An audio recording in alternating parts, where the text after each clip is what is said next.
What is up, guys? Sawcasm here, and today I have some pretty solid gameplay for you. This is 65-5 domination on the map Carbon, and I have quite a few things I want to talk about, so I'll get to the gameplay in a second. But the first thing I want to talk about is, I'm not sure if you noticed, but I applied a new color correction setting to this gameplay. So I basically just changed some of the color settings, and I think it makes it look a little bit nicer.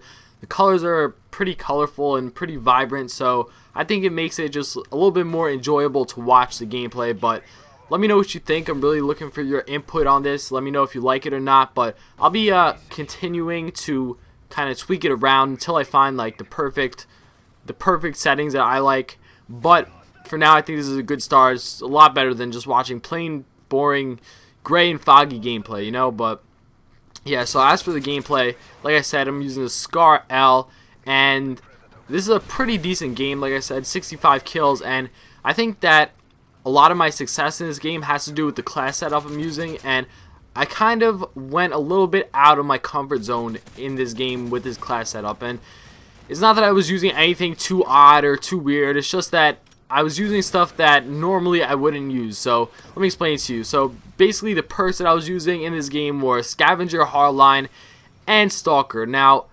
Scavenger and Hardline, I think they're both pretty self-explanatory. Scavenger lets you stay on a gun streak a little bit longer so that you don't have to go and put yourself in danger in order to pick somebody else's gun up when you are out of ammo. And Hardline is obviously just to get to the kill streaks and cycle through them a little bit faster to get a decent scoring game. And now the third perk, this is where it gets a little bit different from what I normally run. So ever since Call of Duty 4, it is a little bit of a flashback, okay, so bear with me here. So since Call of Duty 4, I've had a Turtle Beach X1 headset, and basically the headset, I'm sure you all know, I'm sure many of you have one, but a headset basically allows you to hear a lot of things in the game a lot more clearer, including footsteps. So you're actually able to hear like directions that people are coming from and where things are on the map, like grenade explosions, and you can hear where they are. So there was a perk, there still is a perk, Dead Silence, and it silenced your footsteps, so it kind of helped you in terms of you being able to hear all the stuff, in terms of you being able to hear your environment. It really helped you out. So eventually I just started using it, and then I got to a point where I was using it so much in Call of Duty 4 and even in the next Call of Duties that I just absolutely couldn't play without it. I felt like whenever I was using it, I did well, and whenever I wasn't using it, I just felt like I played like shit. And it was really not the fact that I was playing like shit because I was using that perk, or I was not using that perk, rather. It was more of my mindset.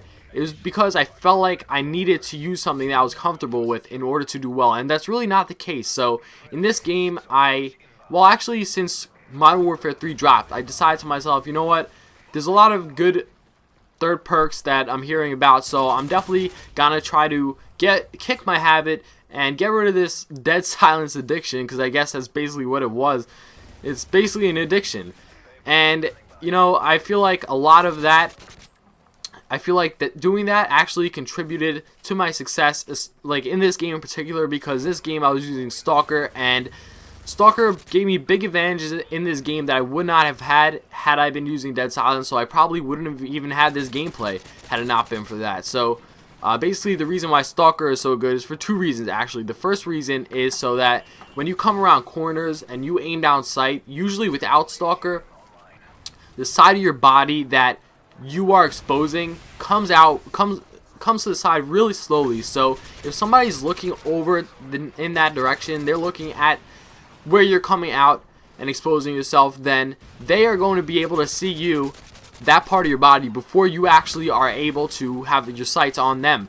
So that gives them a big advantage, and in turn Stalker lets you just come around the corner really quick, probably just as quick as if you were just walking to the side. So it does that while you're aiming down sights, and you see, like, especially over here, but during this whole game in particular, I'm aiming down sights around corners a lot because Stalker gives you the ability to do that, and I want to use that to its advantage, so I don't let that go to waste. And usually I do aim down sight around most corners, especially if I think it's going to be a high traffic area, such as like over here or straight up to the C spawn.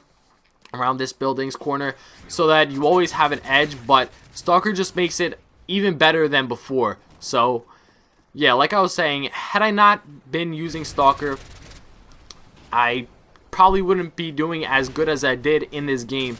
And you notice I fast forwarded here and I do cut twice in this game. That's just because I don't really want to bring you guys the boring parts where I'm just running back and forth trying to hold flags or something, or I don't want to bring you guys stuff that's not really relevant or long or boring. So if I feel that a part of the game is not really worth showing you guys, then I'm either gonna fast forward it or cut it out. And usually I like to fast forward it because I do like to show you guys the decision making and the process of actually just grabbing the win no matter what it is, even if sometimes you need to slow your game up. But there's some parts that just aren't really relevant, so I just cut out like a big chunk like you just saw there, and basically I was just running back and forth trying to defend 2 flags, and I didn't really feel like it was worth showing. So now that that's out of the way, I just had a little bit of a rant moment there.